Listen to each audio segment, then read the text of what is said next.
Aqui a gente vai falar sobre as escolas de administração, né? Teoria sistêmica e teoria contingencial da administração, tá bom?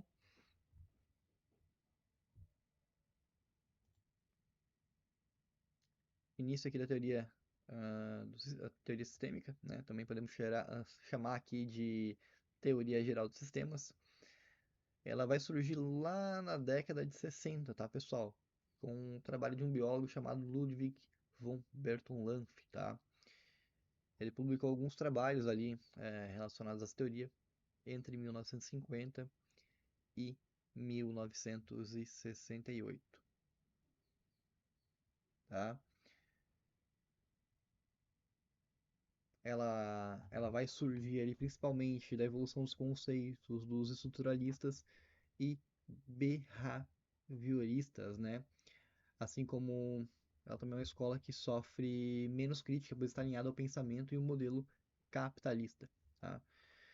E partindo dessa ideia, né?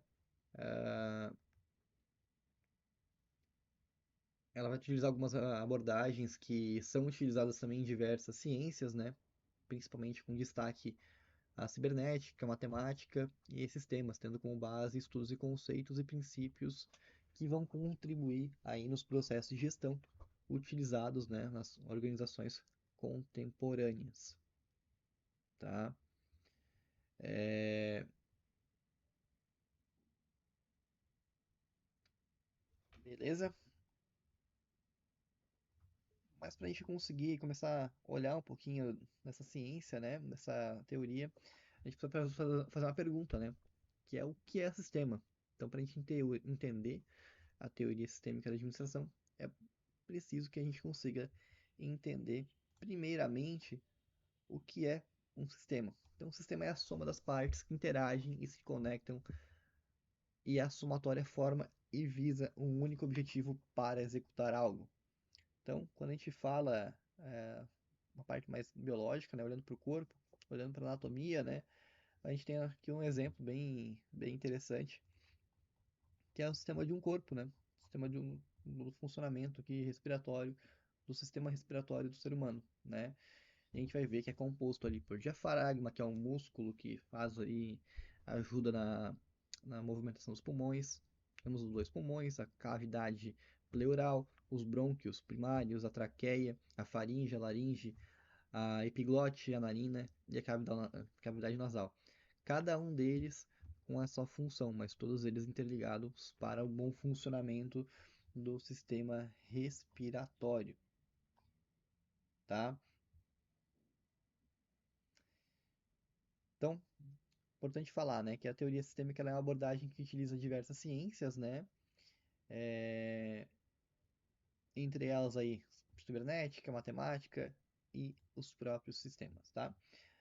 Bom, vamos falar inicialmente, né, um pouquinho sobre essa contribuição da cibernética, né, que a gente diz que ela traz a comunicação entre o sistema e o meio dos indivíduos. Então, a gente pode citar, né, que a cibernética ela é uma teoria dos sistemas de controle baseada na comunicação entre o sistema e o meio e os indivíduos inseridos nesse sistema e do controle de cada uma dessas funções em relação aos seus ambientes, visando a compreensão de todos os processos, gerando informações e a sua transformação em seu ambiente, compreendendo principalmente os aspectos físicos, fisiológicos e psicológicos em relação a todos os envolvidos nos processos administrativos, tá? Nesse ponto aí, a cibernética é considerada uma ciência jovem, né, pessoal? Ela é mais recente, tá? Então, novamente, ela é considerada aí uma ciência de comunicação e controle, em que a comunicação é que torna os sistemas interligados e integrados e o controle assegura o comportamento dos indivíduos, tá? Então, olhando para a contribuição da matemática para a teoria sistêmica, tá? Então, a matemática ela busca simular situações de resolução de problemas que poderão surgir dentro de um processo organizacional e a forma de como será tomada as decisões, tá? Como característica específica, essa teoria ela apresenta várias opções gerando alternativas para que o gestor tenha diferentes cenários de escolhas nas tomadas de decisões, sejam elas de origem emergencial ou rotineiras, que sempre surgem na organização, diminuindo significativamente as margens de erro, tá? Então, o principal ponto de contribuição que a gente pode, os principais pontos de contribuição que a gente pode citar a respeito da teoria da matemática são uma significativa melhora na agilidade e qualidade em relação à tomada de decisão, bem como melhora nas relações, nas questões relacionadas ao conhecimento, né, sobre a captação e habilidades profissionais dos indivíduos dentro da organização, né? Então, a gente pode citar dentro desse todo, todo esse ponto, né, que a teoria matemática enfatiza o processo e a procura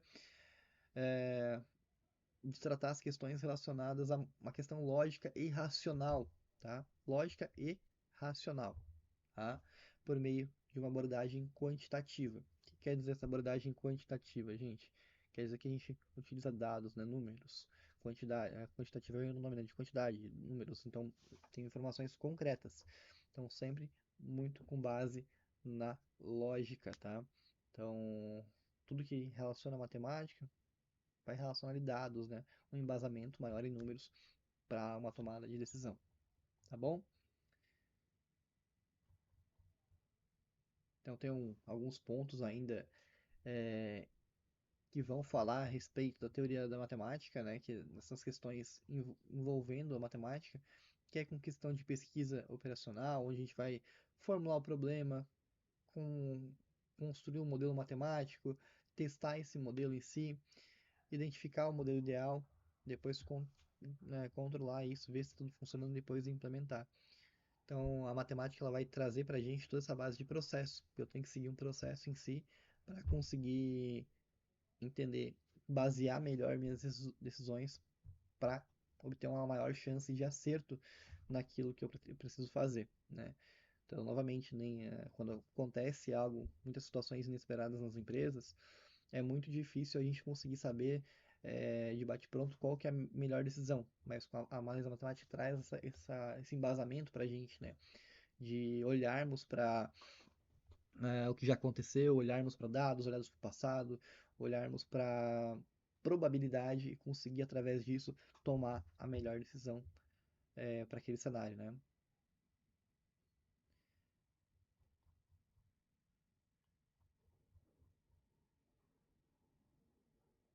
E por último, a gente tem os sistemas, né, que geram ali a conectividade no processo decisório e a visão sistêmica do gestor. Então, tendo como base estudos em conceitos e princípios que contribuem no processo de gestão utilizados nas organizações contemporâneas e que a gente vai começar a ver um pouquinho melhor, tá?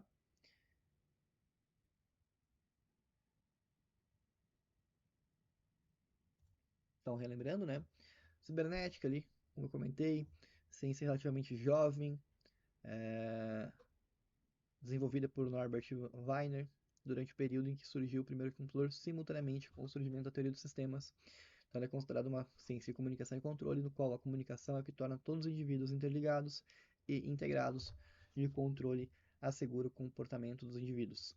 A teoria da matemática, né, também conhecida como pesquisa operacional, ela concentra seus estudos nos problemas administrativos e ela tem ênfase nos processos decisórios, desenvolvendo mecanismos para que os mesmos sejam tratados de modo lógico e racional, evidenciados quantitativamente, envolve fatos reais e transforma em dados estatísticos, né? Então, novamente, ela vai trazer uma proximidade muito maior com relação à estatística, né? Até dentro da matemática, né, a gente pode pensar rapidamente, né, quem trabalha com o mercado financeiro, né, como a matemática é importante para tomar a decisão, qual o melhor investimento fazer, qual ativo que deve ser vendido, qual que é a previsão da economia com relação ao crescimento de determinado mercado. Então a gente olha muito para, se olha uma área específica, né, que se olha muito para dados e tenta estipular previsões. Então a matemática ela trabalha muito forte com isso. Bom, das principais contribuições da teoria matemática. Ela traz uma significativa melhoria na agilidade e qualidade em relação à tomada de decisões. Melhora em relação ao conhecimento sobre capacitação e habilidades profissionais dos indivíduos dentro da organização. Também para que os gestores consigam aplicar as propostas apresentadas na teoria matemática, se sugere o uso da pesquisa operacional, tá?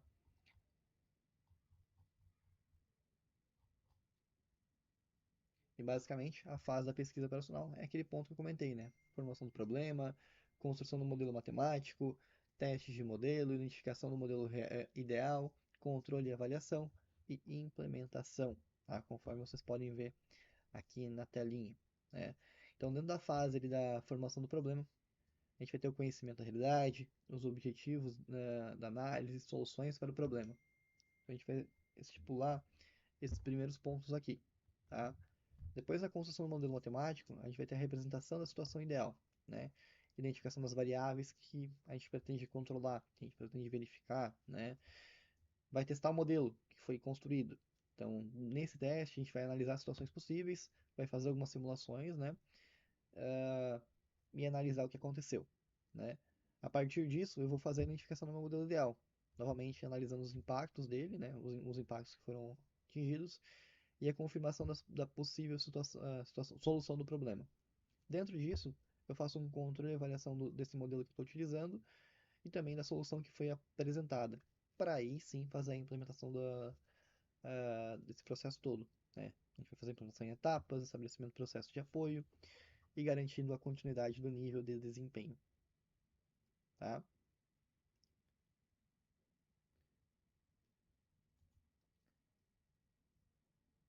E aí essa pesquisa operacional, ela traz, né, para o processo decisório na gestão organizacional novas técnicas e ferramentas que passam a auxiliar seus gestores cada vez mais no desenvolvimento da visão sistêmica da organização, que são, né, em sequência. Primeiro, a análise do ponto de equilíbrio, que auxilia no estabelecimento do nível de vendas em relação ao seu mercado, confrontando as receitas totais com os custos totais de produção, buscando assim um ponto de equilíbrio. Depois, a teoria dos jogos, né, que é uma técnica matemática para análise de ameaças e de oportunidade em um ambiente, criando uma visão ampla ao gestor sobre como as ações devem ser estabelecidas como prioritárias. Posteriormente, a gente vai ter ainda a programação linear, que é outra técnica matemática que procura otimizar a alocação de recursos em favorecimento dos objetivos e resultados já definidos, gerenciando dessa forma situações onde existem recursos limitados. Também vamos ter aqui a teoria de redes, né, que é a abordagem matemática cujo origem vem de técnicas de planejamento e programação de redes, usual em projetos diversos, né, possibilitando a representação gráfica, evidenciando os pontos científicos e possíveis falhas durante o processo.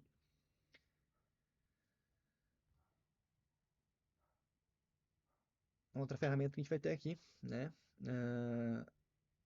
é a teoria das filas, né, que é uma técnica que visa otimizar os arranjos dos objetos ou assuntos em situação de aglomeração, gerenciando assim os gargalos gerados no processo. Mais uma ferramenta que trazemos é a análise estatística, que é uma técnica que analisa por meio de cálculo da probabilidade e de dados estatísticos as informações relevantes existentes dentro da organização.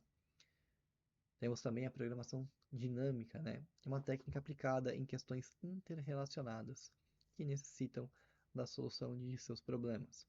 Decisões específicas, mas cujo resultado final a ser alcançado deve satisfazer e auxiliar a todos na organização. Aí as últimas duas técnicas. A primeira que vamos ter aqui é o Just in Time, que é uma técnica que auxilia a controlar e diminuir os desperdícios das organizações, visa de forma geral produzir no tempo certo, a quantidade certa e dentro de um rigoroso padrão de qualidade, eliminando tudo que não agrega valor ao produto, por exemplo, altos volumes de estoques. Isso a gente verifica em outras disciplinas do curso de administração nos próximos semestres, tá? O Kanban também, né? Mas para a gente classificar que o Kanban, né, é uma técnica que programa e controla os processos de produção da organização, utilizada no auxílio à administração do just-in-time, controlando o fluxo de matérias e a sua movimentação, que é recebido aí dos fornecedores, tá? Mas para a gente conseguir gerar isso, como que a gente faz, pessoal? A gente vai utilizar aí indicadores, né, instrumentos de monitoramento, avaliação e gestão, tá? São ferramentas, esses indicadores, muitas vezes a gente pode ter ali os famosos também KPIs, mas KPIs não são os indicadores-chave. Para gerir tudo, a gente precisa de indicadores gerais também, né? Que eles vão nos auxiliar a, a entender como que aquele processo em específico está funcionando, né? Então, até trazer alguns exemplos de indicador que a gente pode puxar aqui. Indicador de venda, por exemplo, índice de vendas de acordo com clientes atendidos, né? Então, todos os clientes que foram atendidos, possíveis clientes, né? Todos os leads atendidos, todas as pessoas atendidas pela empresa, quantas que resultaram em vendas. Então, vai ter um índice ali, vai ter uma porcentagem específica. Essa porcentagem pode ser classificada como um indicador. Um outro, já para a área logística, porcentagem de entregas feitas pela empresa, porcentagem de clientes satisfeitos com as entregas feitas pela empresa. Então, a partir da entrega, faz ali uma pesquisa de satisfação e o resultado dessa pesquisa pode ser ali um indicador, um instrumento de monitoramento. Um outro, área financeira, por exemplo, área financeira a gente pode ter ali porcentagem de clientes que não pagaram, né? Índice de inadimplência que a gente chama, também pode ser um instrumento de monitoramento. Então tem variados índices aí que a gente pode trabalhar. Alguns são índices chaves para a empresa, que a gente chama de KPIs, né? Os KPIs, famosos KPIs. Mas existem ainda outros indicadores que são importantes, mas aí dentro de cada uma das áreas da empresa, tá? Com relação a instrumentos, a gente pode classificar ainda dentro desse contexto da matemática, né? O próprio BSC, que é o Balanced Scorecard, que ele é utilizado pelas organizações através de indicadores e metas para fazer a implementação dele, né? Então, ele se baseia em alguns objetivos, né? Como traduzir a estratégia em termos operacionais, garantir que os componentes da estratégia, objetivos, indicadores, metas, indicadores, estejam também alinhados e vinculados à comunicação da estratégia a toda a organização. E por fim, formar a base de um processo de gestão estratégica eficaz e integrado. Tá? Então, a gente tem até um exemplo ali na página 156 do livro de vocês, onde vocês podem verificar, né,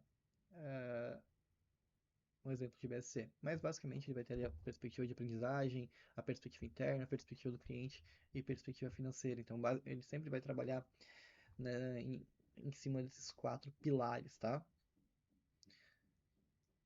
Bom,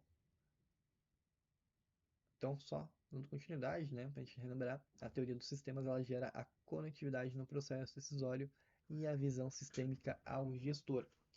E existem alguns tipos de sistemas, tá? Eles podem ser classificados quanto à constituição dele, né? São físicos ou concretos, abstratos ou conceituais, quanto à natureza, fechados ou abertos. Quanto à constituição, a gente vai ter ali sistemas físicos ou concretos, que são compostos de equipamentos, maquinárias, objetos e coisas reais, são denominados hardware e podem ser descritos em termos quantitativos de desempenho, eles são tangíveis, né? E os intangíveis a gente vai ter ali sistemas abstratos ou conceituais, que são compostos de conceitos, filosofias, planos, hipóteses, ideias. A gente pode denominar eles como softwares, tá? Quando a gente olha para a questão de natureza, né? Qual é a natureza dele? O sistema fechado ele não apresenta intercâmbio com o meio ambiente que o circunda, pois são herméticos a qualquer influência ambiental. Assim, não recebem influência dos ambientes e nem os influenciam. E temos os sistemas abertos, que apresentam relações de intercâmbio com o ambiente por meio de inúmeras entradas e saídas. Os sistemas abertos eles trocam matéria e energia regularmente com o meio ambiente. Bom, com relação à nossa apreciação crítica do teoria dos sistemas, né?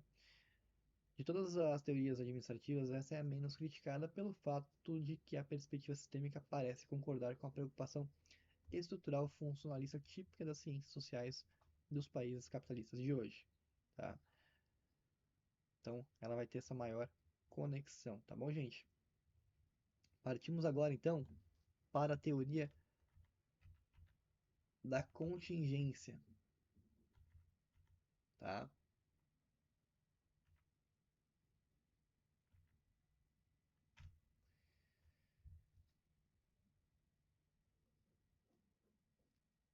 ela, essa teoria, só de uma forma geral, né, ela parte do princípio de que não existe um modelo ideal para atender a todos os tipos de empresas e todos os seus cenários, pois existe uma única certeza, que é a constante necessidade de mudanças em todos os aspectos, sejam eles internos ou externos, tá? Então, ela utilizou as premissas básicas da teoria dos sistemas, em especial em relação aos aspectos de interdependência e da natureza orgânica das organizações.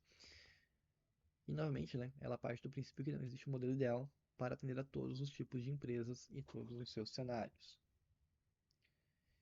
Essa teoria, ela enfatiza a natureza variada das organizações e tenta compreender como operam sob condições diferenciadas. Ela busca orientar na criação de estruturas e ações gerenciais nas diferentes situações específicas. Possui aspecto proativo e não reativo, pois considera importante a constante identificação das condições ambientais e das práticas administrativas, buscando a sua plena harmonia. Tá?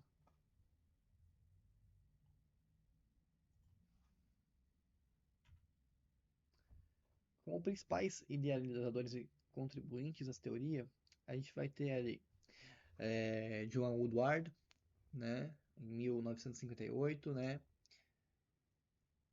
com contribuições relacionadas a esse período, contribuições de 1961, 64, 65, 67, 69, na década de 60 a gente vai ter Tom Burns, George M. Stalker, Warren Baines, Igor Ansoff,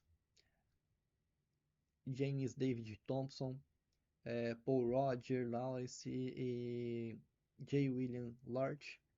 Aí para a década de 70 ali a gente vai ter contribuições de William Starbuck, Charles Sparrow, Howard Carlyle, Chris Argyris, também Tom Burns, William Doll.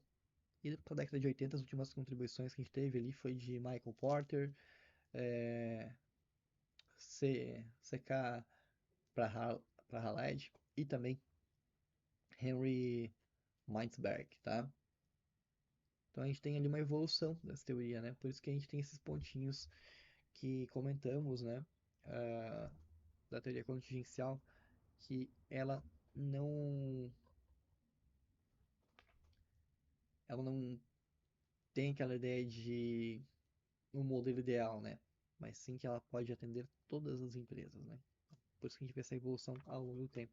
E vem desde 58 até contribuições mais recentes, né? A última que a gente tem aqui nesse levantamento, de 1988. Tá? Então, um ponto importante, né, dentro dela é que ela recebeu o auxílio de várias outras teorias, estudos e princípios, entre eles estudos sobre sistemas orgânicos e mecânicos, sobre ambiente, estrutura, estratégia e tecnologia. E dos autores que a gente citou que eu citei anteriormente, né, cada um deles trouxe algumas ferramentas, tá? O próprio Igor Ansoff, por exemplo, que a gente tem ali contribuição de 1965, que vocês podem ver lá na página 63, trouxe ferramentas para análise de empresa como a própria matriz Ansoff, tá? E cada um desses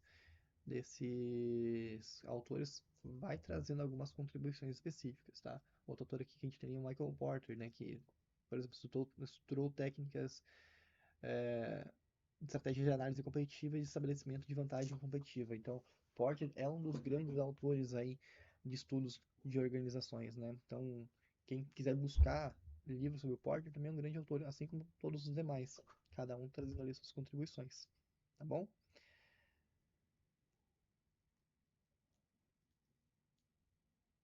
Então, a gente traz uma pergunta para vocês refletirem, né? A organização em que você trabalha possui um plano de contingência? Qual que é ele, né? É, é um ponto interessante para a gente refletir, né? Qual que é o plano de contingência que sua empresa utiliza? Não utiliza ainda? Talvez seja interessante trabalhar com ele, tá? Bom, com relação à apreciação crítica dessa teoria, né? Ela, ela é mais eclética e integrativa de todas as teorias administrativas, além de considerar todas as contribuições das diversas teorias anteriores. Ela consegue abranger e dosar todas as 5 variáveis básicas da teoria administrativa: tarefa, estrutura, pessoas, tecnologia e ambiente. É com essa teoria que se nota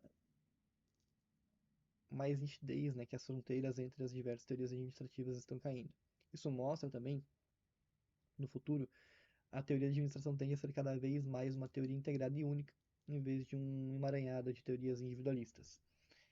Então aqui é importante a gente perceber como as críticas vão diminuindo com a evolução das teorias. Olhando lá para a clássica, a gente tinha um monte de crítica. Das relações humanas também tínhamos mais críticas. Conforme foi evoluindo, a gente começou a ter menos críticas, né? As passadas lá, a estruturalista, depois a teoria dos sistemas teve um pouquinho menos de crítica, né? Quase toda ela perfeita e alinhada com o ambiente que a circulava, e a contingencial totalmente mais adaptativa. E se a gente analisar, a gente consegue ver que elas vêm sendo influenciadas pelo próprio comportamento da sociedade moderna, né? Contribuições que a gente pode classificar da teoria contingencial, né?